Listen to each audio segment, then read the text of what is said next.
हाथ दूसरा कुआं में, सिर दूसरा कुआं में, धड़ दूसरा कुआं में। नमस्कार, आप देख रहे हैं न्यूज धरातल और इस वक्त मैं हूं झारखंड खूंटी जिला अंतर्गत तोरपा प्रखंड के तोरपा में ही, और हमारे साथ तोरपा विधानसभा क्षेत्र के तोरपा विधायक अभी श्रीमान कोचे मुंडा जी मौजूद हैं। इस वीडियो को बनाने का मकसद है अर्चना कंडुलना नामक तोरपा विधानसभा क्षेत्र अंतर्गत रनिया प्रखंड के जयपुर गांव की रहने वाली, जिसके साथ परसों रात हत्या की घटना को अंजाम दिया गया है। और हत्या इतना बेरहम तरीका से किया गया कि एक हाथ अलग कुआं में, दूसरा हाथ अलग कुआं में, लाश को अलग अलग जगह काट काट कर टुकड़ा टुकड़ा करके बिछाया गया है, उसको ठिकाना लगाया गया। ऐसा स्थिति जो है हमारे रनिया प्रखंड क्षेत्र में हुआ है। तो हम अधिक जानकारी इन्हीं से जानेंगे। हमें भी अधिक जानकारी इस मामले में नहीं है। माननीय विधायक जी वहां पहुंचे, दुखित परिवार से, पीड़ित परिवार से मिले और पूरा मामले का जो है जायजा लिया, और आखिर क्या कुछ हुआ हम इन्हीं से जानेंगे।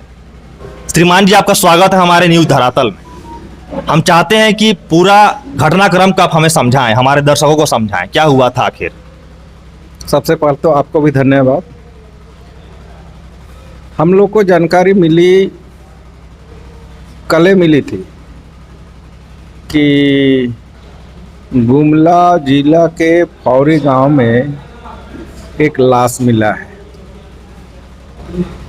तो हम लोग पता लगाए तो ये मेरे विधानसभा क्षेत्र के रनिया प्रखंड के अंतर्गत जयपुर की रहने वाली एक लड़की का लाश है। तो हम लोग आज उनके परिवार वालों से जाकर के भेंट किए, तो वो लोग सारा वृतांत हम लोगों को बताए, सुनाए। वो दिल्ली जाने वाली थी या दिल्ली से फिर मुंबई जाने वाली थी, लेकिन उसके टिकट के अनुसार वो दिल्ली जाने वाली थी। लेकिन उस दिन आई थी, मेला गई थी कि नहीं गई थी वो अलग बात है, लेकिन वो फिर वापस जा रही थी। लेकिन उसी रोज से वो गायब हो गई, और गायब होने के बाद गुमला जिला के फौरी गांव में कोई कुआं है, उस अगल बगल कुआं है। भौरी गांव कौन सा प्रखंड क्षेत्र में था या फिर थाना क्षेत्र में? थाना तो गुमला है, हाँ गुमला थाना है। तो वहीं हम लोग आज पता लगाए तो उसको हाथ दूसरा कुआं में, सिर दूसरा कुआं में, धड़ दूसरा कुआं में, इस तरह लाश मिला। और आज नहीं, कल ही पोस्टमार्टम के लिए रिम्स ले गया गया और रात में उसको दफना दिया गया। और एक हाथ गायब था, लेकिन आज सुनने में मिल रहा है कि और एक ठो हाथ आज मिला है। तो इस तरह जब से आप सभी जान रहे हैं कि इस झारखंड में हेमंत सरकार बनी है, उस दिन से महिलाओं के साथ कभी दुष्कर्म, कभी हत्या, कई मैंने एक बार दुमका क्षेत्र में 51 टुकड़ों में काट दिया गया। मैंने इस सरकार में महिला कहीं भी सुरक्षित नहीं है। इसलिए आज हम लोगों ने भारतीय जनता पार्टी की ओर से रनिया प्रखंड परिसर में हम लोग धरना दिए, और हेमंत सरकार को हम लोग सचेत करने के लिए ये धरना दिए। ये जो अर्चना कंडुलना है, इसको इंसाफ मिले, और भारतीय जनता पार्टी जब तक इसको इंसाफ नहीं मिलेगा ये संघर्ष करेगी, आंदोलन करेगी, सदन से सड़क तक ये करेंगे। तो आप सभी जानते हैं इस सरकार में पहले भी एक संध्या टोपो जो रनिया की ही रहने वाली दरोगा थी, उसको भी गो तस्कर ने कुचल कर मार दिया, लेकिन कोई कार्रवाई नहीं हुआ। तुपुदाना फिर एक रूपा तिर्की का भी कुछ नहीं हुआ। तो इस सरकार में जितना भी दुष्कर्मी है, हत्यारा है, उन लोगों का मनोबल बढ़ रहा है और इस तरह घटना होते रहा है। तो इस निकम्मी सरकार को आज हम लोग चेतावनी दिए है कि इस तरह का दोबारा अगर घटना होगा तो हम लोग चुप नहीं बैठे रहेंगे। तो हम लोग इस सरकार से मांग करते हैं या तो सीबीआई जांच हो और हत्यारा को, दुष्कर्मी को कड़ी से कड़ी सजा मिले और कम से कम जो उनके परिवारजनों को 50 लाख तक मुआवजा मिले। आपका क्या नाम हुआ? मेरा नाम संजय कुमार वर्मा, हिंदू जागरण मंच झारखंड प्रदेश प्रवर्तन प्रमुख। जो अर्चना कंडोलना पर जो घटना घटा है, यह घटना बहुत निंदनीय है। इसको सीबीआई से जांच होनी चाहिए और ये लव जिहाद का मामला है खुलेआम। ये लव जिहाद है और ये लव जिहाद के द्वारा हमारे भोले भाले आदिवासी लड़कियों को बहला फुसला कर ये लोग इस तरह से घटना कर रहा है और इसको एकदम फांसी की सजा होनी चाहिए, मेरा यही मांग है। अच्छा, क्या हुआ था? घटनाक्रम को बढ़िया समझाइए। आप तो वहाँ पर गए जहाँ घटना घटित हुआ, पीड़ित के परिवार से मिले हैं आप, क्या जानकारी मिला आप लोग, क्या हुआ था आखिर?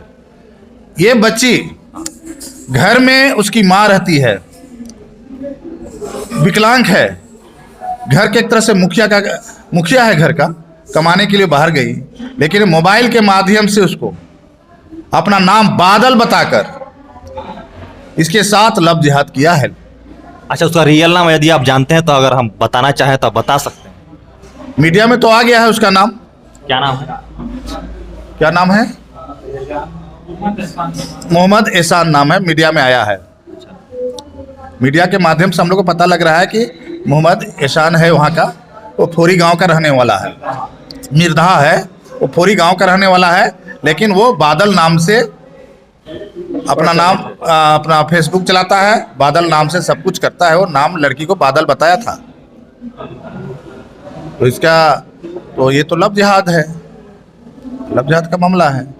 तो इस पर तो लव जिहाद की एक कानून भी बना है, उस पर इसको कड़ी कड़ी की सजा हो, फांसी की सजा होनी चाहिए। इस बच्ची के साथ हम दूसरे राज्य की सुनते थे, ये 52 टुकड़ा 36 टुकड़ा, लेकिन हमारे इस सरकार में, हेमंत सरकार में, ये यहाँ पर इनके ही आदिवासी 2 दिन पहले कहे कि हम हेमंत जी का कहना है कि हम आदिवासियों पर किसी प्रकार का कोई घटना नहीं होना चाहिए, आदिवासियों को ये बर्दाश्त नहीं करेंगे और उन्हीं की सरकार में आदिवासियों के साथ शोषण हो रहा है। मैं उनसे पूछना चाहता हूं कि मणिपुर में लोग मानव श्रृंखला करके मणिपुर का विरोध कर रहे थे, लेकिन आज वो मानव श्रृंखला वाले लोग कहाँ गए, आदिवासी के नेता कहाँ गए, जिस पर कोई विरोध नहीं कर रहे हैं। तो ये तो बहुत बड़ा है, ये तो इस पर कड़ी से कड़ी सजा हो और हम लोग तो इसको महामहिम राज्यपाल तक के हम लोग जाने का तैयारी कर रहे हैं। और कुछ कहना चाहिएगा हमारे चैनल के माध्यम से, न्यूज़ धरातल के माध्यम से? ये झारखंड में बहुत ज़्यादा ये लव जिहाद हो रहा है, जगह जगह। हजारीबाग में कहीं देखिए, गुमला में तो बहुत ज़्यादा हो रहा है। जो बच्ची सबसे पढ़ा हेमंत सरकार को, जो ये मानव तस्कर लोग हैं जो दिल्ली में ले जा रहे हैं, बम्बई ले जा रहे हैं, यहाँ रोजगार उपलब्ध करा दे तो ये सब घटना नहीं होगी। मतलब पूर्ण रूप से आप झारखंड सरकार के ऊपर कटाक्ष कर रहे हैं या फिर जो है अपना प्रति आरोप लगा रहे हैं? मैं झारखंड सरकार पर कटाक्ष नहीं, ये व्यवस्था करें यहाँ पर आदिवासियों के लिए। खाली जल जंगल जमीन कहने से नहीं होगा, उनकी सुरक्षा भी चाहिए और सुरक्षा चाहिए तो इस पर पहल करें। सरकार है उनकी, सूबे का मुखिया है, ये कहने से भर नहीं होगा कि आदिवासियों का हम शुभचिंतक हैं, आदिवासियों के लिए कुछ करें। वो ये घटना घट रही है। क्या लगता है झारखंड में उस बहन को, अर्चना को न्याय मिल पाएगा और उसके लिए आप क्या कर रहे हैं वो भी बताइए। हम लोग मांग करेंगे कि इसका सीबीआई जांच से हो। ये निकम्मी सरकार से हम लोग उम्मीद तो कम रख रहे हैं, क्योंकि उसके पहले भी कई घटनाएं हुआ है, लेकिन इस पर कोई कार्रवाई नहीं हुआ। इसलिए हम लोग मांग करेंगे कि इसका जांच सीबीआई से हो और जो भी हत्यारा है उसको कठोर से कठोर दंड मिलना चाहिए, ताकि आने वाला समय में किसी को और हिम्मत ना हो।